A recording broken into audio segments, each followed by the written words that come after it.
এইবার ২ শালিক ধারাবাহিকে আসতে চলেছে অনেক বড়সড় অপ্রত্যাশিত চমক। টিআরপিতে স্থান ধরে না রাখতে পারলে খুব শীঘ্রই শেষ হবে ধারাবাহিকটি। তাই ধারাবাহিকে এসেই চলেছে একের পর এক টুইস্ট।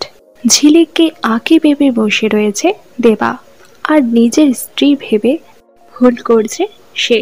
অন্যদিকে ঝিলিকও চুপচাপ সবকিছুই মেনে নিচ্ছে, আর এটাই পছন্দ হচ্ছে না দর্শকদের। আর এদিকে সবকিছুর জন্য ভুল ভাবছে আঁকি, ঝিলিককে নিজের শত্রু মনে করছে সে।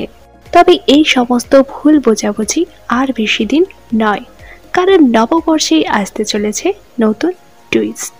সম্প্রতি গুঞ্জন ছড়িয়েছিল বিয়ের পিঁড়িতে বসছে দেবা এবং ঝিলিক, তবে তেমনটা কিছুই হচ্ছে না। হালকাতার পুজো হচ্ছে ধারাবাহিকে, আর সেদিনই এন্ট্রি দিবে রেবেকা অর্থাৎ আঁকি। সেখানেই দেবা বুঝতে পারবে তার বড়সড় ভুল হয়ে গিয়েছে, আর ঝিলিকও মেনে নিবে সব। এরপরে আঁকিকে পুরনো সবকিছু মনে করানোর চেষ্টা করবে তারা। বর্তমানে ধারাবাহিকের পর্বগুলো আপনাদের কেমন লাগছে কমেন্ট করে জানান।